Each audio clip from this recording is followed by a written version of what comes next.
முஹியத்தீன் அப்துல் காதர் ஜீலான் என்று கேள்விப்பட்டிருப்பான் இல்லையா? ஸ்ரீலங்காட முக்காவாசி பள்ளியில பேர் முஹியத்தீன் தான்.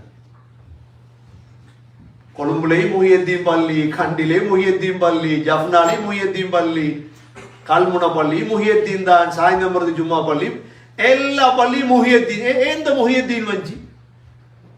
எப்படி இந்த முஹியத்தீன் பிரபல்யம் அடைஞ்சு? கேள்விப்பட்டிருக்கீங்க அந்த முஹியத்தீன் எப்படி பிரபல்யம் அடைஞ்சு? இது முஹியத்தீன் அப்துல் காதர் ஜீலானி ஸ்ரீலங்காவுக்கு வரவும் இல்லை. இது கண்டி மன்னன் ஆளும் பொழுது முஹியத்தீன் என்ற ஒரு ஆலிம் இருந்தார் கண்டில்.